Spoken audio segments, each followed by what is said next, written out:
दोस्तों नमस्कार।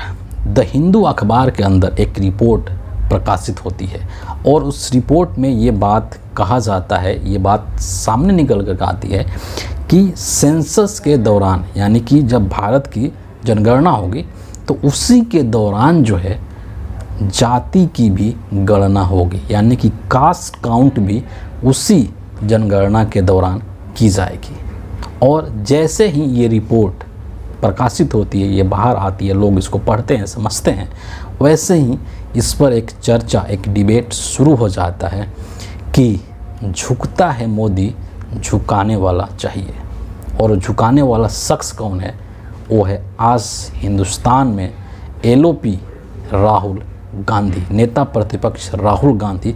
और राहुल गांधी झुकाने में मोदी को इसलिए असक्षम हुए हैं क्योंकि हिंदुस्तान के लोगों का विश्वास राहुल गांधी ने जीता है, लोगों का भरोसा राहुल गांधी ने जीता है।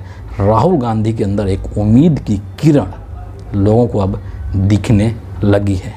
आपको मैं याद दिलाऊंगा कि भारत जोड़ो न्याय यात्रा के समय से ही राहुल गांधी लगातार जाति जनगणना को लेकर के सीरियस थे और इस मुद्दे को बहुत ही प्रमुखता के साथ वो उठा रहे थे। और उन्होंने कई बार अपने स्टेटमेंट्स में, अपने प्रेस कॉन्फ्रेंस में या अपने भाषण में इस बात का जिक्र किया है कि ये जो जाति जनगणना है ये एक एक्सरे की तरह है, बिना इसको संपन्न कराए हिंदुस्तान में सामाजिक न्याय को सुनिश्चित नहीं किया जा सकता है। उन्होंने हमेशा एग्जाम्पल्स दिए हैं और बहुत ही क्लियर कट उन्होंने हिंदुस्तान के लोगों को समझाने की कोशिश की है कि आपको क्या हक मिलना चाहिए। आपकी जितनी आबादी है उसके अनुपात में आपको वो अधिकार, वो हक नहीं मिल रहा है, उतना पार्टिसिपेशन आपको नहीं मिल रहा है। और वो कब होगा? जब जातिगत जनगणना होगी, जब आपका एक्चुअल जो नंबर है वो सामने निकल करके आएगा, तभी ये चीज़ आपको पता चलेगा कि आपकी संख्या कितनी है और आपको मिल कितना रहा है। जिसकी जितनी आबादी उसका उतना हक। इस चीज़ का जिक्र राहुल गांधी ने हमेशा से किया है। इंडिया अलायंस के तमाम नेताओं ने जातिगत जनगणना का समर्थन किया है। पार्लियामेंट के अंदर, लोकसभा के अंदर वो दृश्य आप याद कीजिए जब जातिगत जनगणना को लेकर के बीजेपी का एक बहुत ही वाहियात लीडर अनुराग ठाकुर ने राहुल गांधी को एक तरीके से गाली देने की कोशिश की थी, एक तरीके से गाली दिया था और ये बोला था कि जिसकी खुद की जाति का पता नहीं है वो गणना कराने की बात करता है। और अनुराग ठाकुर के इस बयान पर बहुत आलोचना की गई थी हिंदुस्तान में सभी लोगों के द्वारा, हिंदुस्तान के बुद्धिजीवियों के द्वारा, यहाँ के जो स्वतंत्र पत्रकार हैं उनके द्वारा भी। और नरेंद्र मोदी की वहाँ पर फिर से एक बार छीछा लेदर हुई थी। और उसके तुरंत बाद राहुल गांधी ने उसी सदन के अंदर ये बात भी कही थी, ठोक करके कही थी, सीना चौड़ा करके कहा था, डंके की चोट पर कहा था कि आप चाहे मुझे जितना इंसल्ट करना है कर लीजिए, लेकिन मैं हिंदुस्तान के अंदर जाति जनगणना करा करके रहूँगा। और इसी सदन से वो बिल जो है वो पास होगा जब हिंदुस्तान के अंदर जाति जनगणना होगी। और जब ये रिपोर्ट पब्लिश हुई द हिंदू अखबार के अंदर, जिसमें ये कहा गया कि सेंसस के दौरान ही कास्ट काउंट भी होगा, तो ये इंडिया अलायंस के नेताओं की एक बहुत बड़ी जीत है, राहुल गांधी की एक बहुत बड़ी जीत है। और NDA के अंदर भी नीतीश कुमार, JDU जैसे लोग हैं जो कि इसका समर्थन करते आए हैं। ये बात भी आप मत भूलिए कि बिहार में नीतीश कुमार के काल में ही, उस वक्त नीतीश कुमार महागठबंधन के मुख्यमंत्री थे, उसी दौरान बिहार के अंदर जाति जनगणना कराई गई थी। तो इस मुद्दे को लेकर के NDA के अंदर भी कहीं ना कहीं एकमत नहीं है।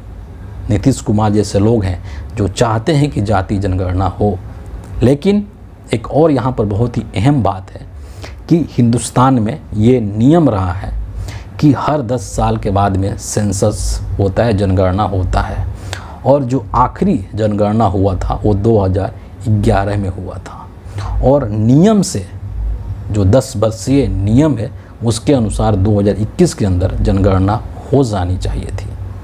लेकिन मोदी जी 18 घंटे न जाने किस काम में व्यस्त रहते हैं कि आज 2024 अब बीतने के कगार पर है, अगस्त महीना बीतने वाला है, लेकिन अभी तक जनगणना का काम शुरू भी नहीं हुआ है।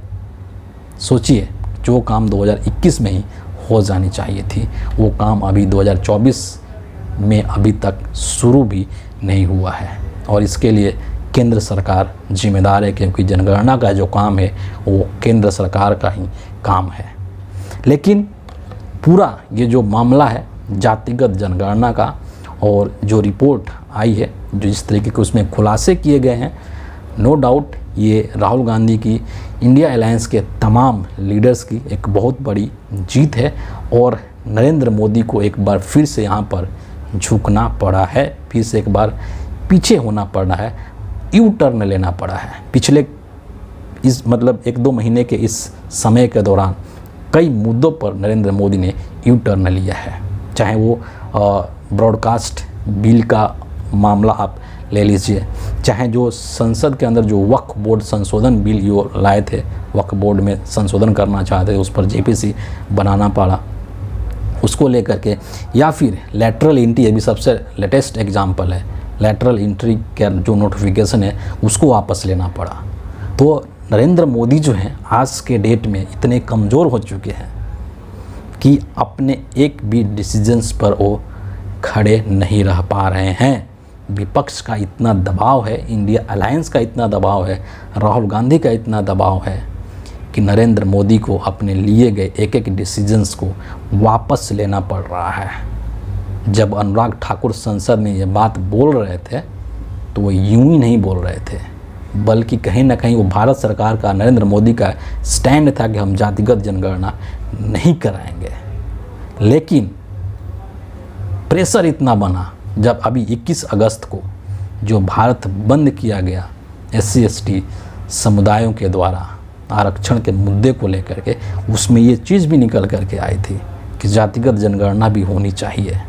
तो ये इतना दबाव बन रहा है, पार्टी के द्वारा तो दबाव बन ही रहा है, इंडिया अलायंस के जो नेता हैं वो तो दबाव बना ही रहे हैं, साथ में जनता जो है वो भी दबाव बना रही है। और एक चीज़ और यहाँ पर मैं ऐड करना चाहूँगा कि राहुल गांधी ने अपने भारत जोड़ो न्याय यात्रा के समय से लेकर के और अभी तक जनता को जगाने का जो कोशिश किया है, एक जन जागरण करने की जो कोशिश की है कि आप लोगों को ये बताने का कोशिश किया, उनको अवेयर करने की कोशिश किया कि आप जागिए, आपको समझना पड़ेगा कि सरकार कैसे काम कर रही है, आपको कितनी भागीदारी मिल रही है। उसी चीज़ का यह नतीजा है कि आज लोग जो हैं वो अपने चीज़ों को समझ रहे हैं, अपने अधिकार को, अपने हक को समझ रहे हैं, और इसीलिए नरेंद्र मोदी को झुकना पड़ रहा है। आगे आगे भी और देखते जाइए कि नरेंद्र मोदी और कितना झुकते हैं। फिलहाल इस वीडियो के लिए इतना ही है। आप सभी का बहुत बहुत धन्यवाद।